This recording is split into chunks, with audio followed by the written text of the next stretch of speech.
Tarisland is a theme park MMORPG from Tencent, and I had the opportunity to test this game during its second closed beta test. I played enough to the point where I felt like I had a pretty good understanding of the game, and in this video, I'm going to give you my full honest game review so you know exactly what to expect coming in.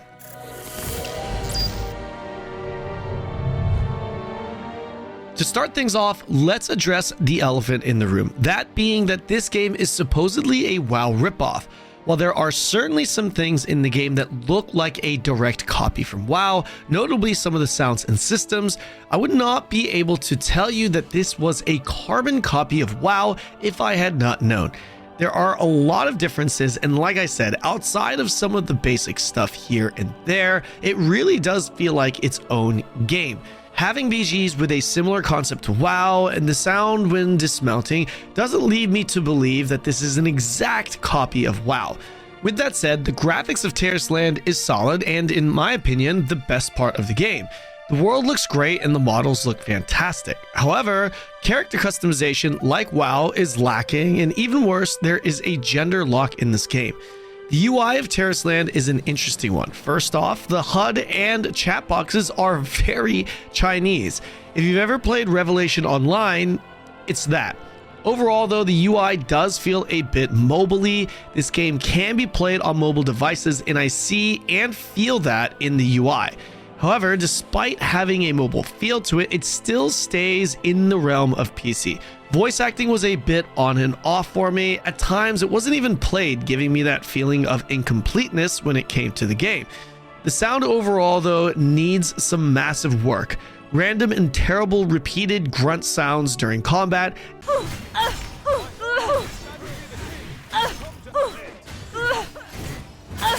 inconsistent volumes, poor sound effects on skills really killed the polish of the game to the point it felt even worse than a standard mobile game. Combat, because of this, also felt especially lackluster and not impactful. Overall, the combat also just felt a bit flimsy, which is the best word that I could use to describe it. I would love to see the combat feel more impactful and allow me to really feel it when I'm bursting my target down. Everything is also just a bit slow. This is obviously a tab target game, but even for a tab target game, the combat and movement is just really slow. Some easy attack telegraphs even became a bit more difficult to get out of due to the slow movement speed, especially with high ping. Overall though, these are just my general thoughts, but let's actually get into the content of the game. The road to endgame will have you follow a main story questline with dungeons along the way. You'll level up organically by doing the main story quest, with regular yellow quests available based off of your level as filler. During the downtime, you can work towards map completion and rep, but other than that, you won't really have anything to do. Also, there are daily lockouts that start from level 20. These lockouts line up with the actual day of the server, so you won't run into these if you start late, from my understanding. Dungeons in Tarisland will be unlocked as you level up and continue the main story questline. These dungeons are a central part of your progression as you'll obtain gear from these instances. There are two types of dungeons, normal and elite. You can only loot rewards twice per day from the elite dungeons. Each dungeon comes with 3 bosses, each with loot, meaning you can obtain loot 6 times a day. These dungeons are pretty straightforward. They're not terrible, but I certainly wouldn't say they are insanely fun. The overall design of the dungeon is what you'd expect from any theme park MMO, and mechanics, at least in the early game, are decent enough. The biggest struggle here is that there are mechanics that you'll have to follow to defeat bosses, and due to the nature of this game being cross-platform with mobile, you get a lot of mobile users that don't follow mechs or even communicate via chat if you try to help them. What makes this even more frustrating is that the game actually tells you what to do during the fight, like a built-in deadly boss mod. Leaderboards are also a thing in this game. Players will be ranked based off of their DPS on the official site for both elite dungeons and raids, which is the next thing on the list. 10-man raids. There are currently 3 10-man raid bosses. The first starting at level 24, next at level 40, and the third that isn't available in the current beta test. These are pretty straightforward. Clear some trash, then fight a raid boss for loot.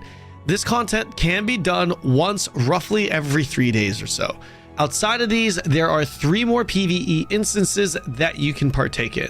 World bosses, which you can do once every few days.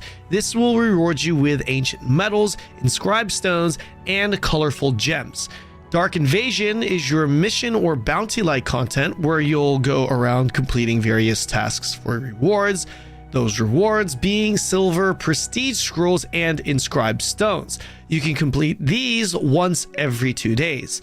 The last PvE instance is the Universal Hall. This is your typical tower-like content where you'll climb floors with additional difficulty, granting you better rewards. These rewards vary a bit, but inscribed stones will be the main reward here. Universal Hall also has, I believe, a 2-day lockout period.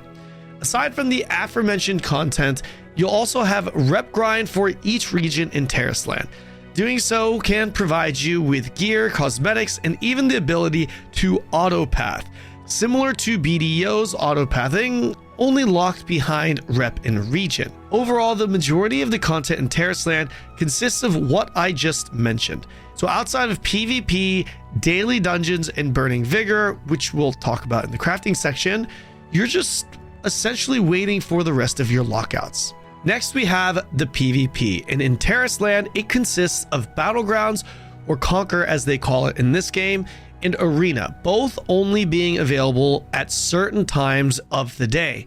Battlegrounds are open from 10 a.m. to midnight server time, while arenas are open for 2 hours from only 8 p.m. to 10 p.m. My personal take on PvP in Tarisland is a very simple one. It's bad and it needs work. First of all, the windows in which you can participate in doesn't make sense. The BG has a relatively large window, but the arena window is only 2 hours. Considering most of the content in this game has a multi-day lockout period, this doesn't really make sense to me. Additionally, the balance is pretty terrible and the combat just doesn't feel impactful. It just feels flimsy is probably the best way that I can put it. Next, we talk about gearing and itemization. The gearing process is pretty simple in Tarisland. First, you have 3 main grades of gear: green, blue, and purple. The highest quality being purple in that respective order. The main story quest will give you your entry-level gear, then you'll begin to get your gear mainly through dungeons.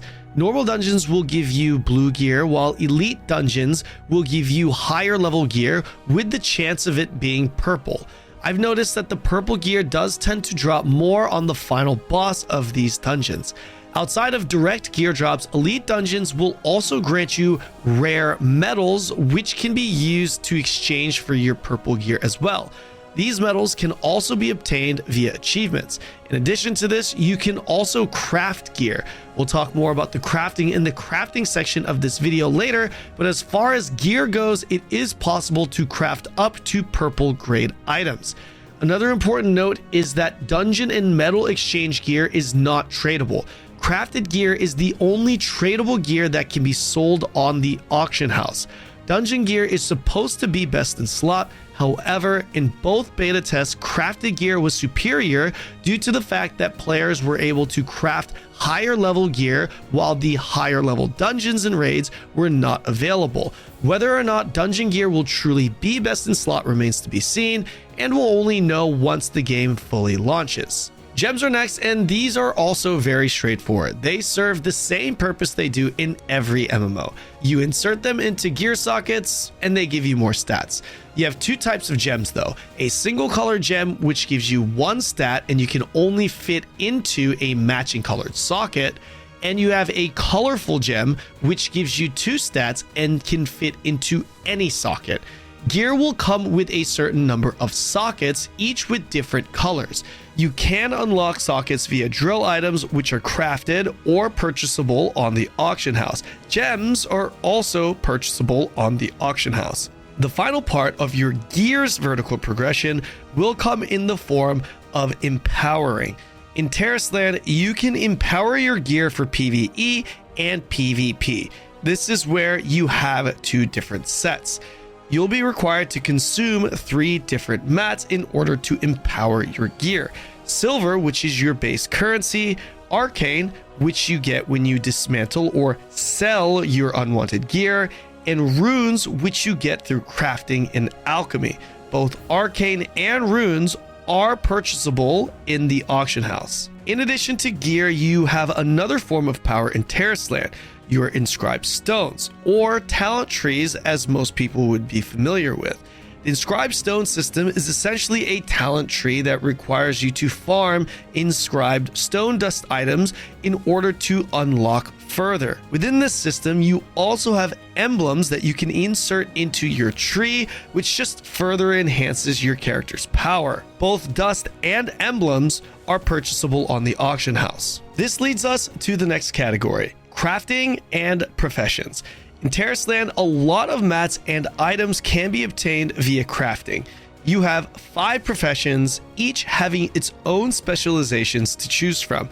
Like all games, you'll increase your proficiency simply by crafting more and more. In order to craft though, you'll need mats, base silver, and a respective resource that you'll usually gather from the open world. In order to craft and gather, you'll consume what's called vigor.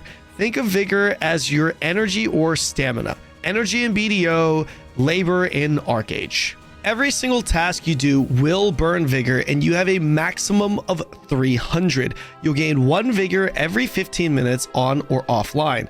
Outside of occasional rewards like a weekly that gives you 50 vigor, vigor is something that cannot be purchased anywhere in the game, as of now. It is possible to replenish your vigor by fishing, however. When fishing, there is a specific type of fish that you can consume for 1 vigor point. Keep in mind though that fishing will require bait and you'll need silver in order to purchase it. Couple of things before closing this category out. 1, I am not currently aware if you can get more vigor through fishing via upgrading your bait or just fishing in different zones. And 2, everything that can be crafted can be sold and purchased on the auction house, meaning players with gold can progress significantly faster than those who rely on vigor. We'll talk about this more soon. Soon being in our final category, monetization and pay-to-win features. First, you have to understand the 2 main currencies in the game: silver and gold. Silver is used to buy various items from NPCs, like base materials for crafting or repairs and upgrade fees. Standard stuff. Silver is obtained by doing quests, completing achievements, and dailies and weeklies. Gold, on the other hand, is the currency that will be used to purchase goods on the auction house. The only way to obtain gold in-game is to sell gathered and or crafted goods on the auction house, which requires the use of your vigor, or by selling elementary ancient ash, which is used as crafting material and dropped from elite dungeons. Of course, you have some one-time achievements here and there that also grant you some gold, but for the most part, that's about it, unless I missed something during the test. So in what way is this game pay to win? Well, you can directly purchase gold for money, and considering there are a lot of limits to actually making gold, the best way to purchase goods on the auction house is to obviously swipe for money. Even if they stay true to the idea of dungeon gear being best in slot, which it currently isn't in the beta test, then that would be the one part of vertical progression that is not pay to win. You still have your gems, empower mats, inscribed stones, aka your talent tree, emblems within that tree, even professions, all that you can absolutely pay to get ahead in. Next, we have the closed beta benefits card. This is like one of those premium memberships you can buy in other MMOs that include benefits. Those benefits being what you see here on the screen. This card has a 30-day duration, and to be honest, it's very much worth the value, especially since you get gold. Couple of points here, however. First off, no one is clear whether this is exclusive to the beta test or if there will be a live service version of it. Second, if it is just for the closed beta, it's crazy to me how they are actually monetizing a closed beta test.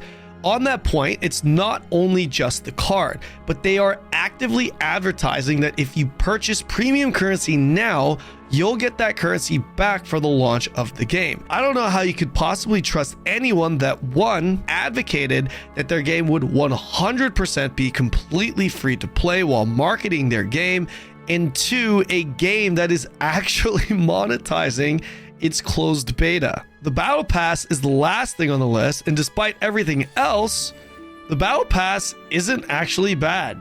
As you can see on the screen here, the free track versus pay track really isn't bad outside the gold. I've never been one to have issues with battle passes to begin with. I think they're totally fine. And if I'm going to call this one how it is, I think the Tarisland battle pass is completely fine. All in all, you're of course going to get people who say this game is not pay to win and that you can easily get everything free to play. The only way this is a reasonable response is if free-to-play players can actually catch the pay-to-win players in a reasonable amount of time. Considering this game gates your progression via lockouts and vigor, there is no way I can see a free-to-play player able to reasonably catch up. However, it is just a beta test, and we obviously have not experienced the full version of its endgame. So we'll just have to wait and see, but all of the red flags are certainly there. And this is coming from a Korean MMO enjoyer. And that's pretty much it, guys. I wanted to take this game at face value and experience it for myself so that I could put together this honest review video for you guys. And this is what my honest thoughts are. Let me know what your honest thoughts are in the comment section below. Don't forget to like and subscribe, and I'll see you in the next video.